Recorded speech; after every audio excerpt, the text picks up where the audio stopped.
Assalamualaikum warahmatullahi wabarakatuh. Saya Muhammad Imansyah dengan NPM 223507076 akan melakukan perbandingan politik antara demokrasi antara Indonesia dan demokrasi Amerika Serikat.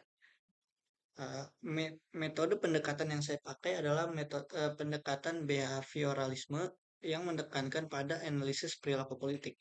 Pendekatan ini berfokus pada mempelajari perilaku individu dan kelompok dalam sistem politik, seperti misalnya perilaku pemilihnya, perilaku partai politiknya, dan perilaku pemerintahannya.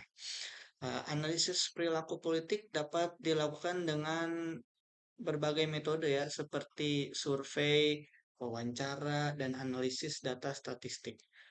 Beberapa analisis perilaku politik yang dapat dilakukan untuk membandingkan demokrasi Indonesia dan demokrasi Amerika Serikat eh, adalah seperti analisis perilaku pemilih dapat dilakukan untuk memahami faktor-faktor yang mempengaruhi perilaku pemilih seperti faktor sosiodemografis, faktor psikologis, dan faktor lingkungan.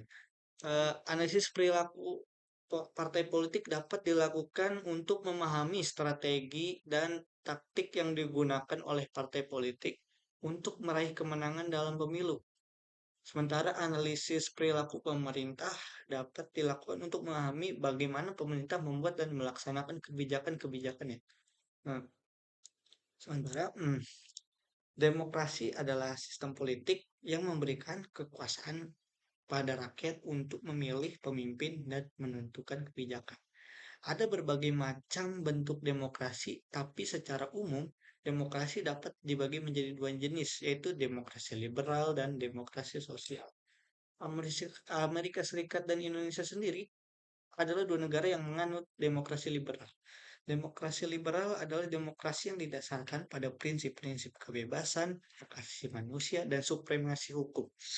Persamaan demokrasi Amerika Serikat dan Indonesia sendiri meskipun memiliki perbedaan, ada persamaannya seperti kebebasan sipil dan politik adalah salah satu prinsip dasar demokrasi liberal.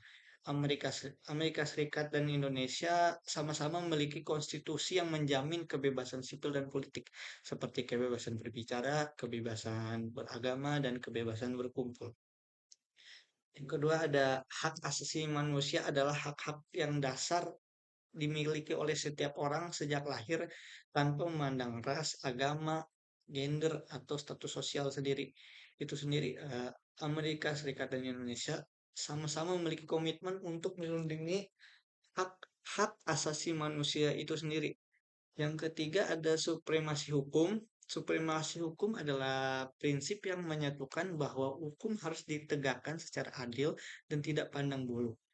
Eh, Pada kedua negara ini sama-sama memiliki sistem hukum yang independen dan bebas dari pengaruh politik politiknya. Eh, Sementara itu, demokrasi Amerika Serikat dan Indonesia memiliki beberapa perbedaan, mas,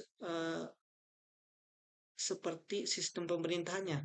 Amerika Serikat menganut sistem pemerintahan federal, sedangkan Indonesia menganut sistem pemerintahan presidensial. Dalam sistem pemerintahan federal, kekuasaan dibagi antara pemerintah federal dan pemerintah negara bagian. Dalam sistem pemerintah presidensial itu sendiri, presiden adalah kepala negara sekaligus kepala pemerintahan.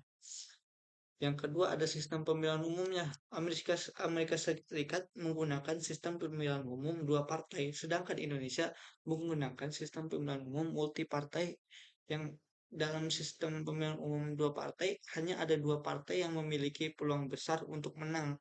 Dalam sistem pemilihan umum multi partai ada lebih dari dua partai politik yang memiliki peluang besar untuk menang.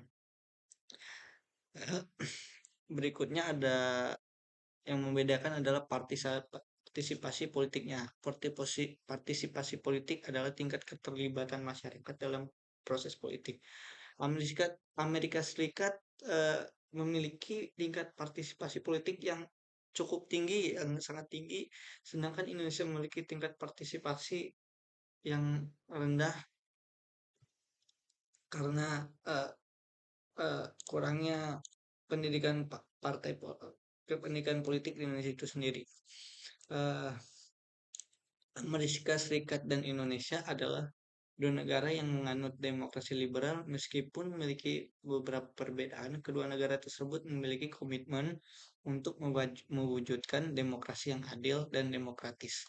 Analisis perbandingan demokrasi Amerika Serikat dan Indonesia menggunakan pendekatan behavioralisme dapat memberikan pemahaman yang lebih mendalam mengenai persamaan dan perbedaan kedua negara tersebut dalam hal demokrasi liberal. Analisis perilaku politik dapat digunakan untuk memahami faktor-faktor yang mempengaruhi partai politik kedua negara tersebut. Eh, itu saja yang bisa saya sampaikan. Lebih kurangnya mohon maaf. Wassalamualaikum warahmatullahi wabarakatuh.